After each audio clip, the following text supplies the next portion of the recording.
2023 की दिवाली के दिन किसी भी तरह की कहीं पे भी बिजली ना जाए, इसको लेकर बिजली निगमों ने पूरी तैयारी कर ली है। पावर यूटिलिटीज़ के चेयरमैन पीके दास हमारे साथ हैं। उन्होंने बकायदा एक्सियंस को राज्य भर में निर्देश जारी किए हैं कि वे दिवाली के दिन स्वयं सारे इस काज को जो है, काम को जो है मॉनिटर करेंगे और जो भी मेंटेनेंस वगैरह के काम हैं इस दिन नहीं किए जाएंगे। नमस्कार सर।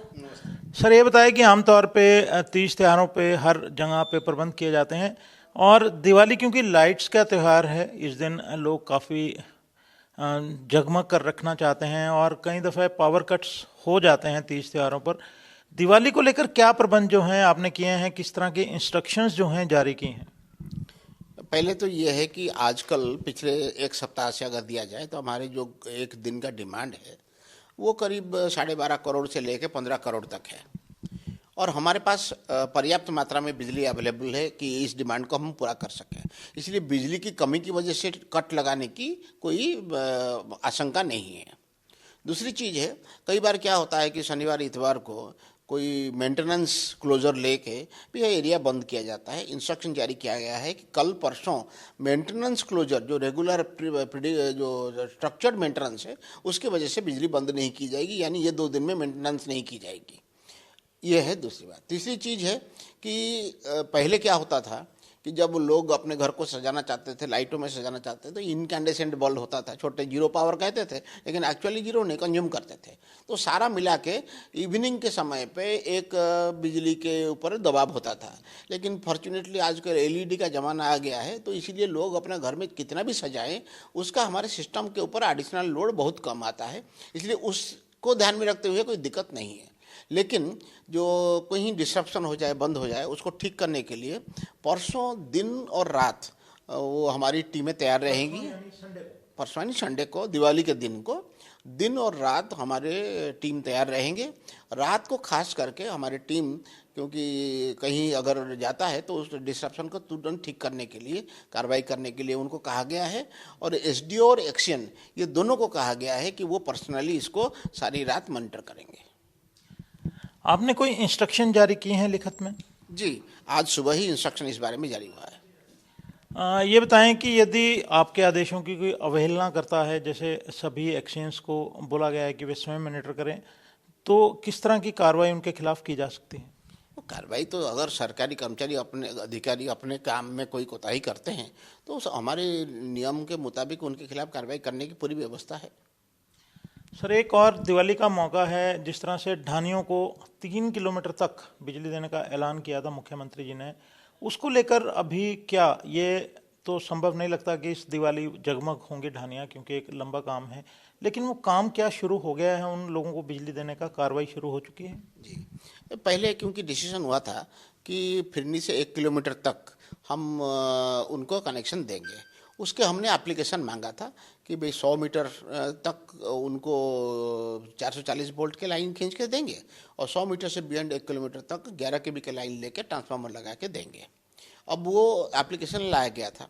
अब हमारे पास अब ये नया डिसीजन हुआ है कि 3 किलोमीटर तक भी हम देंगे, तो इसलिए वो 1 किलोमीटर से 3 किलोमीटर के बीच में जो मकान या ढाणी बने हैं उन लोगों से अभी दरखास्त मांगे गए हैं। उनके दरखास्त आने के बाद वो नेटवर्क प्लानिंग बनता है कि कहाँ से लाइन खींच के कहाँ तक पहुँचेंगे और वो करने के बाद कॉन्ट्रैक्टर को काम दिया जाएगा।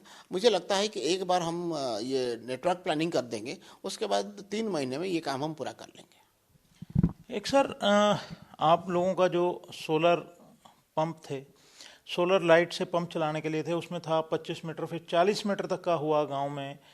इसको लेकर अब क्या योजना है? क्या उन्हें दोबारा मीटर कनेक्शन देने की बात हो रही है जिन गांव में 40 मीटर नीचे तक पानी है?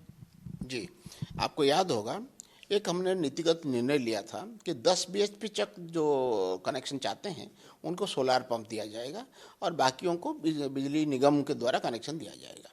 कुछ एरिया के लोगों ने ये कहा कि उनके यहाँ वो 10 बीएचपी के सोलार पंप काम नहीं करेगा, तो चीफ मिनिस्टर के आदेश अनुसार हमने एक डिटेल सर्वे हर विलेज में करवाया, क्योंकि बहुत गांव हैं जहां सोलार पंप पहले लगे हुए हैं। तो हमने ये देखा वो काम कर रहा है कि नहीं कर रहा है, और काम कर रहा है तो वो जो पंपिंग कर रहा है वो जो एक्सपेक्टेड पंपिंग इरिगेशन के लिए चाहिए उसके मुताबिक हो पा रहा है कि नहीं हो पा रहा है। इसको देखते हुए हम ये नतीजे पर पहुँचे कि 40 मीटर से नीचे अगर किसी गांव में पानी है, वहाँ 10 बीएचपी या उसके नीचे के सोलर पंप से काम नहीं हो पाएगा। तो करीब 1400 गांव हमने आइडेंटिफाई किया है। मोस्टली ये गांव दक्षिण हरियाणा के हैं और हमने ये फैसला किया है कि इन गांव में जो किसान 10 बीएचपी या उससे नीचे के पंप के लिए अप्लाई किए थे, उनको हम एक मौका देंगे कि वो उसको बढ़ा के, क्योंकि 10 बीएचपी का काम नहीं कर रहा है, उसको बढ़ा के वो एडिशनल जो हायर बीएचपी का करना चाहते हैं तो वो दरखास्त दे दें। वो दरखास्त दे देंगे, उनके पुराने सीनियरिटी से हम वो बढ़ा हुआ मानेंगे और उनका जो बाकी लोगों को जो हमने कॉन्ट्रैक्ट दे दिया है ट्यूबवेल कनेक्शन के लिए, उनके साथ इनको भी हम ट्यूबवेल कनेक्शन जारी कर देंगे। लेकिन 40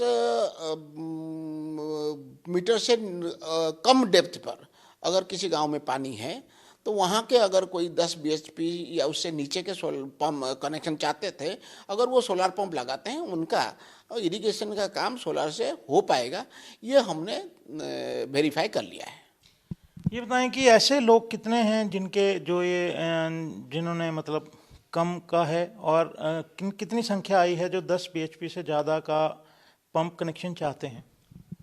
ऐसे जो पहले 10 बीएचपी से नीचे के अप्लाई किए थे और अब उनको हम मौका दे रहे हैं कि उससे ऊपर के आप अप्लाई करें, ये लगभग 1,500 के करीब किसान हैं। बहुत ज़्यादा नंबर नहीं है और जैसे मैंने कहा ये ज़्यादातर दक्षिण हरियाणा के हैं।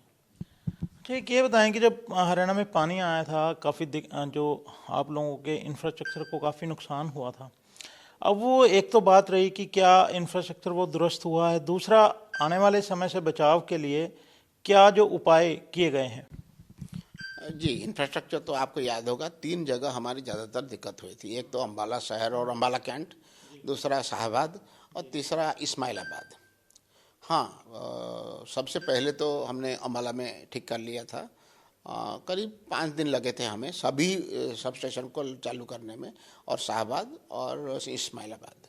तो वो जो हमारी डैमेज हुई थी या पानी की निकासी के लिए जो बंदोबस्त करना था वो तुरंत हो गया था। अब मैं अभी प्लान कर रहा हूँ कि जो हमारे नॉर्मल जो सिस्टम को आगे बढ़ाने के लिए प्लान होता है, उसके साथ इन्हीं ज़िलों में ये खास सब स्टेशन में प्लान हम ऐसे करेंगे कि आगे ये फ्लड की दिक्कत नहीं होगा। उसको ध्यान में रखते हुए हमारी प्लानिंग ऑलरेडी चला हुआ है। खास करके अम्बाला जो कैंटोनमेंट है, वहाँ जो धूलकोट कॉम्प्लेक्स है, जहाँ बीबीएमबी का सब स्टेशन है, हमारा सब स्टेशन है, उसके पास एक सदोपुर करके गांव है, वहाँ एक 66 केवी का सब स्टेशन है। उन सबको ये धुलकोट कॉम्प्लेक्स को नए सिरे से रीडिज़ाइन करके नए सिरे से उसको करने के लिए कर रहे हैं। और उसके साथ साथ हम ये भी कर रहे हैं कि भी अम्बाला सिटी और अम्बाला कैंट में आज हम क्या कर रहे थे कि 220/11 या 66/11 के सप्लाई सिस्टम बना के रखते थे। अब आगे हम इसको 220/33 के सिस्टम बनाएंगे। तो यानी हम 220 केवी के टेक्निकल टर्म में कहूँ तो एक रिंग मेन बनाएंगे, वहाँ से 33 केवी के लाइन निकाल के शहरों में देंगे और शहर के जगह जगह 33 केवी के सब स्टेशन बनेगा, जहाँ से वो 11 केवी के लाइन निकाल के आगे सप्लाई करेंगे। ये 33 केवी करने का मकसद ये है कि वो करंट कैरिंग कैपेसिटी बढ़ जाता है। 220/11 से 220/33 में टेक्निकली ज़्यादा अच्छा है। और 33 केवी लाइन को आप शहर में अगर लेना चाहते हो तो आपको कॉरिडोर का इशू नहीं आता, सड़क के बीचों बीच या सड़क के साथ साथ आप ये लाइन लेके जा सकते हो। इसको ध्यान में रखते हुए, और शहर में आपके डिमांड बढ़ रहा है तो 33 केवी सब स्टेशन बनता है, तो उसके आसपास के कई सारे 11 केवी लाइन निकाल के हम वो डिमांड को पूरा कर सकते हैं। एक ये बताएं कि शहरों में क्या जो बिल पहले द्विमासिक आता था, महीने से के लेवल पे लेना शुरू किया है? नहीं, महीने के बिल तभी संभव हो पाएगा जब स्मार्ट मीटर होगा। तो इसीलिए अभी इसी महीने के अंत तक अगले 2 साल के 5 साल में पूरे हरियाणा के सारे मीटर को स्मार्ट मीटर करने का हमारा प्लान है, जो भारत सरकार ने भी हमारे प्लान को मंजूरी दे दिया है। तो अभी हमारे पास लगभग 75 लाख मीटर हैं सभी किस्म के मिला के। उनमें से 5 लाख मीटर हमने ESL के माध्यम से एक भारत सरकार का एक पायलट प्रोजेक्ट में लगा लिया है। तो बाकी हमारे पास 70 लाख मीटर है। अगर उसको 5 साल में लगाएंगे, मुझे लगता है कि 5 साल तक वो 80 लाख हो जाएगा।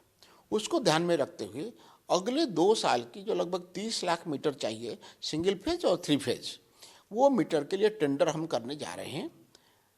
उसके 2 अप्रोच है, एक है सब डिविजनल अप्रोच और दूसरा है cherry picking approach. Sub divisional approach ये है कि हम एक सब डिवीजन लेंगे, उस सब डिवीजन के सारे मीटर को बदल देंगे। उससे क्या होगा, उस सब डिवीजन में मीटर रीडिंग स्टाफ नहीं रहेगा। दूसरा है चेरी पिकिंग अप्रोच, जो हमारे बड़े बड़े कंज्यूमर हैं, चाहे वो कहीं भी हो, उनको हम ये मीटर दे देंगे, तो बड़े कंज्यूमर का बड़ा रेवेन्यू, उसके ऊपर हमारा एक कंट्रोल आ जाएगा कि वो गलती मीटर में नहीं हो रहा है जिसकी वजह से हमें नुकसान हो रहा है या उसको असंतोष हो रहा है। इस तरीके से हम करीब 30 लाख मीटर फर्स्ट फेज में करेंगे और फिर 1 साल के बाद और 30 लाख मीटर सेकेंड फेज के लिए करेंगे। ऐसे 3 फेज में ये हमारा काम पूरा होगा। पूरे राज्य में सारे के सारे मीटर स्मार्ट मीटर बन जाएंगे। जैसे जैसे मीटर स्मार्ट मीटर बनते जाएंगे वैसे वैसे उनके बिलिंग जो है वो हम रेसिडेंशियल, क्योंकि रेसिडेंशियल के छोड़ कर बाकी सारे बिलिंग ऑलरेडी मंथली है, रेसिडेंशियल बिलिंग को हम वैसे वैसे करते जाएंगे और साथ साथ हम प्रीपेड फैसिलिटी भी उसमें देते रहेंगे। कोई ट्रायल अभी चल रहा हो? जी, अभी हमारे पास हर महीने में हम मीटर रीडिंग ले लेते हैं। जो पंचकुला में फॉर एग्जांपल जो मीटर लगा हुआ है उसके हर महीने में रीडिंग ले लेते हैं और हमारे पास बिलिंग इंजन है जो ESL चला रही है, तो उससे बिलिंग भी बन सकता है। इसीलिए वो टेक्नोलॉजी टेस्टेड है, वो हमने कर लिया है, सिस्टम हमारे पास है। हाँ, ये है कि इसको बड़े पैमाने पर करने के लिए पहले एक बार सोचा गया था कि भाई मान लीजिए आपके हर महीने 2 महीने में 3,000 रुपये बिल आते हैं, तो हम आपको कहेंगे कि भाई 1 महीने में 1,500 दे दो, लेकिन हम रीडिंग नहीं देंगे। अगले महीने में जब आप बिल मिलेगा वो 1,500 एडजस्ट करके बाकी कर देंगे, ऐसे करने के लिए। लेकिन क्योंकि अभी स्मार्ट मीटर के हम जा रहे हैं तो इसलिए और कोई सिस्टम को बीच में कुछ समय के लिए चलाने की ज़रूरत नहीं है। और ये भी मैं बताना चाहता हूँ, ये स्मार्ट मीटरिंग जो है ये हमारी सबसे पहले हम अर्बन सब डिविजन्स लेंगे, क्योंकि वहाँ छोटे एरिया में बहुत सारे कंज्यूमर हैं और अर्बन सब डिवीज़न में कई बार ये भी हुआ है कि भाई मीटर रीडर लोकेट नहीं कर पा रहे हैं, दोनों मियाँ बीवी काम कर रहे हैं तो दरवाज़ा बंद करके चले जाते हैं, मीटर रीडिंग नहीं हो पाता है। वो सारी चीज़ें ख़त्म करने के लिए उस तरीके से हम करेंगे। ये पहले एक चर्चा थी कि जो प्रीपेड मीटर होंगे या बिलिंग होगी उस पर कुछ फीसदी जो है रियायत दी जाएगी, वो अभी सिरे चढ़ गई है बात? हाँ, 5% रियायत हम दे रहे हैं।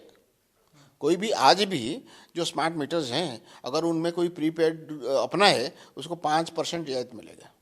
शुक्रिया। तो इस दफ़े जैसा कि दास साहब ने बताया कि दिवाली पर बिजली कहीं भी राज्य में गुल नहीं होगी और पूरी तरह से जगमग रहेगी। और आपने ये भी सुना कि उन्होंने एक व्यापक और विस्तृत इंस्ट्रक्शंस जो हैं जारी कर दी हैं। इसके साथ जो एक उन्होंने ये भी बताया कि प्रीपेड मीटर्स पे जो भी पहले देना चाहता है अपने बिल की अमाउंट, उसे 5% की रियायत भी हरियाणा में दी जा रही है। NB न्यूज़ के लिए चंडीगढ़ से कैमरामैन रिजवान के साथ राकेश गुप्ता।